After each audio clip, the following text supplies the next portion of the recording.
টানা ভারী বর্ষণে বিপর্যস্ত হয়ে পড়েছে পার্বত্য জেলাগুলো।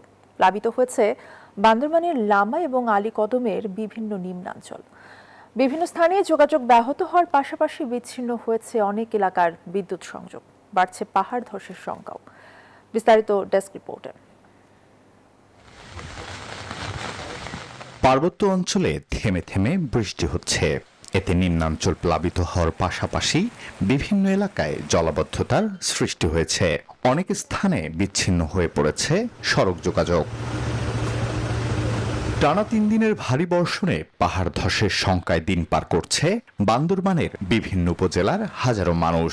এদিকে মাতামুহুরী নদীর পানি বিপদসীমার উপর দিয়ে প্রবাহিত হওয়ায় লামা ও আলীকদমের নিম্নাঞ্চল প্লাবিত হয়েছে।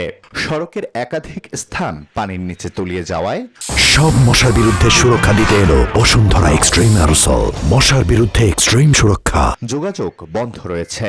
বান্দরবনে অনেকদিন ধরে বৃষ্টি হওয়ার কারণে আমরা এখানে অনেক আতঙ্ক আছি। অনেক পাহাড় ভাঙছে, তারপর আরো অনেক ধরনের ক্ষয়ক্ষতি হয়েছে। গত কয়েকদিন বৃষ্টির কারণে আমার ওইখানে পাহাড় ভাঙি পড়ছে। অন্যদিকে সাঙ্গু নদীর পানি বৃদ্ধি পাওয়ায় থানচির তিন্দু, রোমাক্রি ও নাফখুম পর্যটন এলাকায় শতাধিক পর্যটক আটকা পড়েছেন। আগামী 10 জুলাই পর্যন্ত বান্দরবানে ভ্রমণ নিষিদ্ধ ঘোষণা করেছে জেলা প্রশাসন। খাগড়াছড়িতে ভারী বৃষ্টিপাতের ফলে চেঙ্গি ও মাইনী নদীর পানি বৃদ্ধি পেয়ে নিম্নাঞ্চল প্লাবিত হয়েছে। শহরের বেশ কয়েকটি এলাকায় পানি ঢুকে পড়েছে।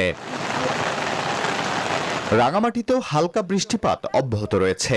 এতে পাহাড় থেকে গাছ উপড়ে পড়ে একজনের মৃত্যু হয়েছে।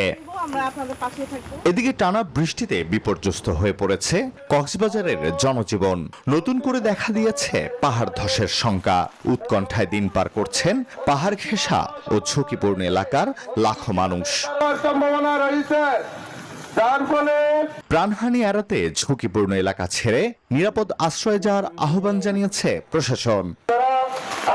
Desk report, news 24।